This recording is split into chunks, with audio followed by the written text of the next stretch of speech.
જય માતાજી મિત્રો, ઓમ નમઃ શિવાય, જય શ્રી કૃષ્ણ કનૈયા, જય ગણપતિ બપ્પા. મિત્રો, સ્વાગત છે તમારું મારી યુટ્યુબ ચેનલ સનાતન ભક્તિમાં. મિત્રો, નારદ અથવા નારદ મુનિ એક ઋષિ દેવતા છે જે હિન્દુ પરંપરાઓમાં પ્રવાસી સંગીતકાર અને વાર્તાકાર તરીકે પ્રખ્યાત છે, જે સમાચાર અને જ્ઞાનનું વહન કરે છે. તે સર્જક દેવ બ્રહ્માના મન નિર્મિત બાળકોમાંના એક છે. તે અનેક હિન્દુ ગ્રંથોમાં દેખાયા છે. ખાસ કરીને મહાભારતમાં યુધિષ્ઠિરને પ્રહલાદની વાર્તા કહે છે અને તે રામાયણ અને પુરાણોમાં પણ દેખાય છે. વૈષ્ણવ ધર્મમાં એક સામાન્ય વિષય એ છે કે નારદ જેવા અનેક દેવતાઓનો સાથ વિષ્ણુને પૃથ્વી પર અવતરણ વખતે દુષ્ટ શક્તિઓનો સામનો કરવા અથવા યુગની ઘટનાઓનો નજીકથી અનુભવ માણવા માટે મદદ કરે છે. તેમને ઋષિરાજ તરીકે પણ ઓળખવામાં આવે છે, જેનો અર્થ થાય છે બધા ઋષિઓનો રાજા. તેમને ભૂતકાળ, વર્તમાન અને ભવિષ્ય વિશે જ્ઞાનનું વરદાન મળ્યું હતું. તો મિત્રો, આજે વૈશાખ વદ એકમનો દિવસ અને નારદ મુનિનો જન્મ છે. તો આજના દિવસે આપણે નારદ મુનિના જન્મોત્સવની કથા સાંભળીશું. જય નારદ મુનિ મહારાજ. બ્રહ્માજીના પુત્ર તરીકે પ્રગટ થતાં પહેલાં નારદ મુનિ એક ગંધર્વ હતા.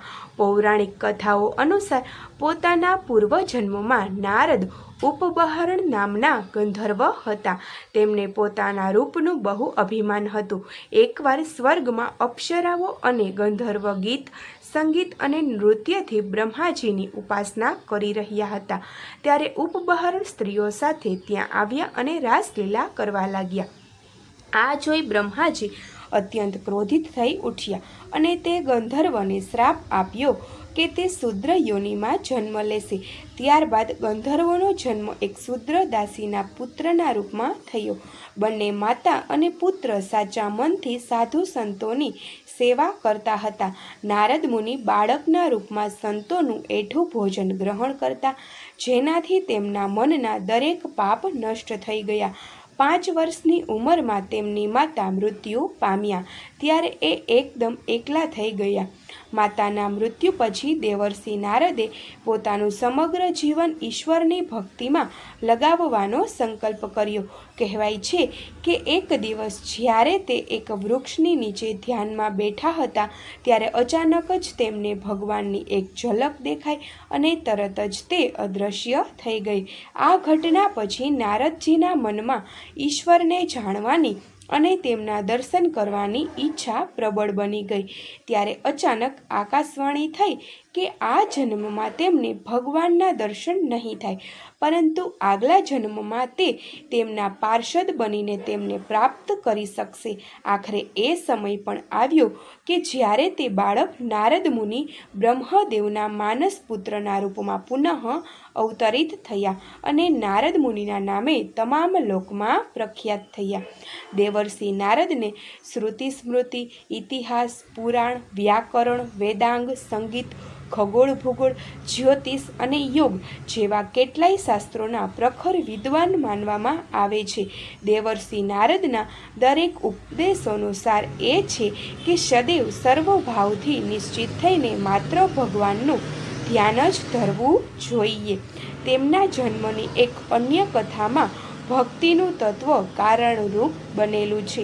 આ કથા પ્રમાણે સૃષ્ટિ રચનામાં સહાય થાય તે હેતુથી બ્રહ્માજીએ નારદને પોતાના કંઠમાંથી ઉત્પન્ન કરેલા, પરંતુ ઉલટું થયું. પોતાને સોંપાયેલા કામ હતું સૃષ્ટિના સર્જન વિસ્તરણનું, પરંતુ નારદે અનુભવ્યું કે સૃષ્ટિનું કાર્ય તો ભક્તિની આડે આવે છે, એટલે સૃષ્ટિ કાર્યને વિસારે પાડ્યું અને નારદજી તો ભક્તિમાં રત રહેવા લાગ્યા.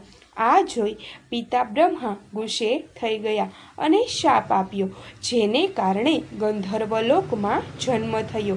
કહેવાય છે કે ગંધર્વ રાજની અપ્સરાઓના નૃત્ય જોઈ નારદ વિચલિત થઈ ગયા. તે જાણી બ્રહ્માજીએ ગંધર્વલોકમાંથી કાઢી મૂકી મનુષ્ય યોનિમાં નાખી દીધા. નારદ ભક્તિના જીવંત રૂપ હતા. ને તેથી ભક્તિના પર્યાય રૂપે નારદ ભક્તિ શબ્દ બન્યો છે.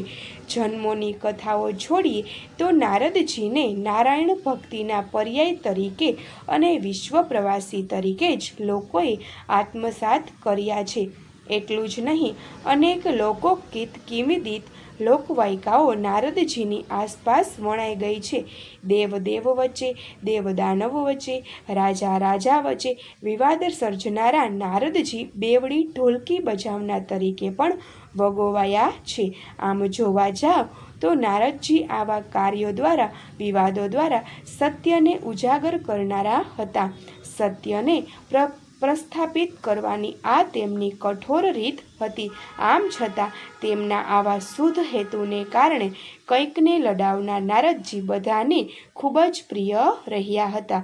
મિત્રો, તમને મારો આજનો આ નારદ મુનિના જન્મોત્સવનો વિડીયો પસંદ પડ્યો હોય તો લાઈક કરજો, શેર કરજો અને ચેનલને જરૂરથી સબસ્ક્રાઈબ કરજો. ઓમ નમઃ શિવાય. જય શ્રી કૃષ્ણ કનૈયા. જય ગણપતિ બપ્પા.